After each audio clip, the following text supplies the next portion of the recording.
BRS party దాదాపు ఏర్పడి ఇప్పటికి 25 సంవత్సరాలు అవుతున్నా, దాదాపు 15 సంవత్సరాలు కొట్లాడిందని చెప్పొచ్చు. అంటే ఉద్యమం ఎప్పటినుంచి ఉన్నది అనేది పక్కన పెడితే మాత్రం తెలంగాణని తీసుకొచ్చింది మరెవరో కాదు కేసీఆర్ అని అందరికీ తెలుసు. బట్ తెలంగాణ ఇచ్చింది సోనియా కావచ్చు కానీ, బట్ తీసుకొచ్చింది మాత్రం కేసీఆర్. అంతలా కొట్లాడి ఈరోజు తెలంగాణ రాష్ట్రం సాధించుకున్నది ఎవరి వల్ల అంటే బికాస్ ఆఫ్ టీఆర్ఎస్, ఇప్పుడు బీఆర్ఎస్ పార్టీ.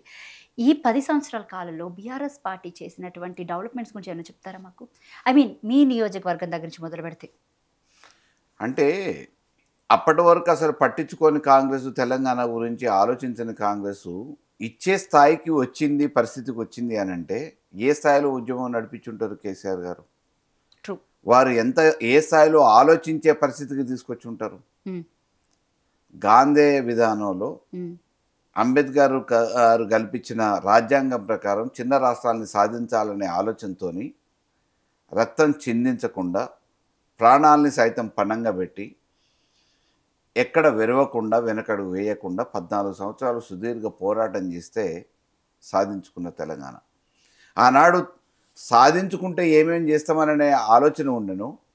తెలంగాణ ఏ వివక్షకి, పక్షపాతానికి గురైందో, అవమానాలకు గురైందో వాటన్నిటిని అధిగమించాలనే ఆలోచనతో సాధించుకున్న తెలంగాణలో 10 సంవత్సరాలు అపర భగీరథుల్లా ఈ దేశంలో ఏ నాయకుడు ఆలోచించని విధంగా ప్రజలందరూ కూడా ఇంటింటికి నల్ల నీళ్ళు ఇచ్చి మిషన్ భగీరథ ద్వారా ఆరోగ్యవంతమైన నీళ్ళని అందించిన ఘనత కేవలం కేసీఆర్ గారిది. ట్రూ. మా నల్గొండ జిల్లాలో హ్మ్. ఫ్లోరైడ్ బాధితులు ఎంతమంది ఉండే? ఫ్లోరైడ్ సమస్య పెనుభూతంలో ఎట్లా వెంటాడింది? అవును. అవును. అటువంటి ఫ్లోరైడ్ భూతాన్ని తరిమేసిన ఘనత కేసీఆర్ గారిది. మా నియోజకవర్గంలో తెలంగాణ ముఖద్వారం. అప్పట్లో మామూలుగా ఉద్యమకారులు కూడా ఆంధ్ర బోర్డర్లో ఆపిన సంఘటనలు ఉన్నాయి 69లో. కానీ కేసీఆర్ గారు ఉద్యమం మొదలుపెట్టిన తర్వాత అంత ప్రభావితం లేని ఆంధ్ర సరిహద్దులలో ఉన్న మా నియోజకవర్గంలో కూడా ప్రజలందరూ కూడా ఉద్యమకారులు చాలామంది సిద్ధమయ్యారు. కోదాడ బోర్డర్ కాబట్టి. చేసి ఆ తర్వాత అభివృద్ధికి నోచుకొని వైకుంఠధామాలు ఎవరు ఊహించిరండి? తెలంగాణలో చచ్చిపోయిన శవాన్ని ఇంటి ముందు పెట్టుకొని ఏం చేయాలో తెలియక బొందబెట్టడానికి, కాల్చడానికి స్థలాలు లేక ఎక్కడికన్నా పోతే వాళ్ళు అడ్డగిస్తే ఇబ్బంది పడి ఆ శవాన్ని ఏం చేయాలన్నా, కాల్చాలన్నా, పూడ్చాలన్నా అనే అయోమయ సందిగ్ధ పరిస్థితులలో చచ్చిపోయిన బాధ కంటే శవాన్ని పూడ్చడానికి, కాల్చడానికి జాగలేక ఇబ్బంది పడ్డ రోజులు చాలా ఉన్నాయి. ఆఖరికి కర్మకాండాలు అయిపోయిన తర్వాత స్నానం చేద్దామంటే నీళ్లు చల్లుకుందామంటే ఆడోళ్ళు దిగలేని పరిస్థితి, ముసలోళ్ళు దిగలేని పరిస్థితి, చిన్నపిల్లలు ఏమవుతారో తెలియని అయోమయ పరిస్థితి, కుండ నీళ్లు తీసుకొచ్చుకొని నెత్తిన నీళ్లు చల్లుకొని ఇంటికి పోయి స్నానాలు చేసిన పరిస్థితి. కనీసం మోటార్ ఇస్తే కరెంట్ వచ్చేది కాదు. శ్మశాన వాటికి పోవాలంటే శ్మశాన వాటికలు లేవు. కానీ ఈరోజు ఏ గ్రామంలో చూసినా ప్రతి గ్రామ పంచాయతీకి ఒక వైకుంఠ ధామాన్ని 15 లక్షల రూపాయలు ఖర్చు పెట్టి అధునాతనమైన సౌకర్యాలతోని అన్ని వసతులతోని ఇచ్చిన ఘనత ఈ ఒక్క తెలంగాణలోనే అది కేసీఆర్ గారి వల్లనే సాధ్యమైంది. ఇవాళ దేశంలో ఎందుకు చేయట్లేదు వేరే దగ్గర? రైతు బంధు.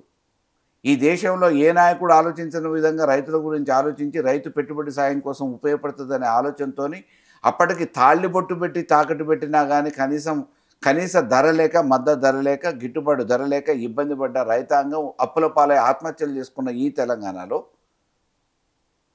పిరికడ అన్నం కోసం కూలి దొరకక ఇక్కడ వలసలు కడుపు చేత పట్టుకొని, పొట్ట చేత పట్టుకొని వేరే దగ్గర వలసలు పోయిన ఈ తెలంగాణలో ఈరోజు సస్యశ్యామలంగా పంటలు పండటంతో పాటు ధాన్యపు రాసులతోని విరజిల్లుతున్న ఈ తెలంగాణ ఏ రకంగా మారింది 10 సంవత్సరాలలో? కేసీఆర్ గారి వల్ల కాకపోతే ఎవరి వల్ల సాధ్యమైంది? ఇవన్నీ వాస్తవాలు కదా, నగ్న సత్యాలు కదా. మా దగ్గర నాగార్జున సాగర్ లెఫ్ట్ కెనాల్ పోయేది. ఎన్ఎస్పి కవర్డ్ ఏరియా కొంతవరకే ఉండేది. ఎందుకంటే మా ప్రాంతం నుంచి ఆంధ్రాకు పోవాలంటే మరో మార్గం లేక మా జిల్లాల నుంచి కూడా 3-4 నియోజకవర్గాలు, నాగార్జున సాగర్ కానీ, మిర్యాలగూడ, హుజూర్నగర్, కోదాడ నియోజకవర్గాలలో పరివాహక ప్రాంతం, మిగతా దగ్గర లేదు. అది కూడా కొన్ని మండలాల్లో వచ్చేది కాదు. డ్రాట్ ఏరియా, మునగాల, మూత లాంటి ఏరియాలు, నడుగుడం, పాట్లి, మా స్వగ్రామం కూడా ఎడారి. అటువంటి దాన్ని ఈరోజు సస్యశ్యామలం ఎస్ఆర్ఎస్పి కెనాల్ నుంచి నీళ్లు అప్పుడెప్పుడో కాలువల్లో వదిలేసిన కాలువల నుంచి కాళేశ్వరం నీళ్ళ వల్ల ఎస్ఆర్ఎస్పిలో పోసి ఎస్ఆర్ఎస్పి నుంచి మాకు నీళ్లు ఇవ్వటం జరిగింది. Srisailam SLBC, Sriram Sagar project, Godavari water. Right. ఇంకా అంటే చాలా పథకాల గురించి కూడా చెప్పుకుంటే ఇప్పుడు పెన్షన్ దగ్గర నుంచి కానివ్వండి, లేకపోతే కొన్ని దళిత బంధు అని, లేకపోతే బీసీ బంధు అని, ఇలాంటివి చాలా వరకు చాలా మందికి అందినటువంటి సందర్భాలు కూడా కనిపించాయి. అండ్ ముఖ్యంగా ఈ 16 నెలల కాలం పాటు చూసుకుంటే గనక, యెస్, మీరన్నట్టు అగ్రికల్చర్‌లో తెలంగాణ ఒకప్పుడు నంబర్ 1గా ఉండేది గత 10 ఏళ్ల కాలంలో చూసుకుంటే. బట్ ఈ 15 నెలల నుంచి చూస్తే రైతులు పడుతున్నటువంటి ఇబ్బందులు బాగా చూస్తున్నాం. మరి ఇవేమైనా అంటే కేటీఆర్ దృష్టికి గాని, కేసీఆర్ దృష్టికి గాని వెళ్తున్నాయా అసలు? వాళ్ళేమైనా దీని మీద పట్టించుకుంటున్నారా? ప్రమాదాల వల్లనో, అనారోగ్యం వల్లనో, వయోభారం వల్లనో ఇబ్బంది పడ్డ ప్రజానీకం ఎంతోమంది ఆసుపత్రుల పాలై లక్షలాది రూపాయలు ఖర్చు పెట్టుకుంటే తాకట్టు పెట్టిన అంటే ఆస్తి లేనోళ్ళు కూడా అప్పులు చేసినోళ్ళు ఉన్నారు. ఆస్తులు తాకట్టు పెట్టుకొని ఆరోగ్యం కోసం పాటుపడ్డోళ్ళు ఉన్నారు. వాళ్ళనందరిని ఎవరు పట్టించుకోలే, ఏ ప్రభుత్వం పట్టించుకోలే. వాళ్ళందరికీ కూడా కనీసం తోడబుట్టినోళ్ళు, రక్త సంబంధికులు, బంధువులో పోయి 10 రూపాయలు ఇచ్చి మందలిచ్చి వచ్చిన వాళ్ళు లేరు. ఎవరైనా పోయి మామూలుగా ఇట్లా అని చెప్పి తెలిస్తే ఆపదకో సాపదకో ఆదుకుందామనే ఆలోచనతో ఆర్థికంగా ఏదైనా 10 రూపాయలు ఇచ్చే స్తోమత లేక ఒక కన్నీరు బొట్టు కార్చి వచ్చిన సందర్భాలు ఉన్నాయి. కానీ కేసీఆర్ గారు ఒక కుటుంబ సభ్యులను ఏ రకంగా చూస్తారో ఆ రకంగా అనారోగ్యం పాలైన ప్రతి వ్యక్తిని తెలంగాణలో పార్టీలకు అతీతంగా, రాజకీయాలకు అతీతంగా, కులాల మతాలకు అతీతంగా కోట్లాది రూపాయలు ప్రతి నెల వంచిన దాఖలాలు ఉన్నాయి, సందర్భాలు ఉన్నాయి. నా నియోజకవర్గంలో ప్రతి నెల దాదాపుగా కోటిన్నర రూపాయలు ముఖ్యమంత్రి సహాయనిధి కింద పంచిన సందర్భాలు ఉన్నాయి. పెళ్లి చేసుకుంటే ఆడబిడ్డకి కళ్యాణలక్ష్మి ఇచ్చిన మహానుభావుడు ఎవరండి? కేసీఆర్ గారు వచ్చిన తర్వాత కదా కళ్యాణలక్ష్మి. ఇవాళ తులం బంగారం కాదు, ఈ 16 నెలల కాలంలో పెళ్లిళ్ళైన ఆడకూతుర్లకు ఎంతమందికి చెక్కులు వచ్చినాయి ఇప్పుడు పూర్తి స్థాయిలో? మహాలక్ష్మి పథకం 2,500 ఎటుపోయింది? కోడలికి ఇస్తా అన్నవి, అత్తకిస్తా అన్న 4,000 రూపాయలు ఎటుపోయినాయి? ఇవాళ ఒక ముఖ్యమంత్రి హోదాలో జీతభత్యాలు ఇవ్వలేని పరిస్థితులలో ఉంది. మా ముఖం చూసి ఎవడు అప్పు ఇవ్వట్లేదని చెప్పేసి నిండు అసెంబ్లీలో మాట్లాడటం అన్నంత దౌర్భాగ్యం ఇంకోటే ఉంది. ట్రూ. మార్పు కావాలి, కాంగ్రెస్ రావాలి అన్నారు. కాంగ్రెస్ వచ్చింది, మార్పు బాగా కనబడుతుంది. అందుకే తెచ్చిన ప్రజలు ఆలోచించాలంటున్నాం. మార్పు అని చెప్పేసి తీసుకొచ్చిన నాయకుడు చేస్తున్న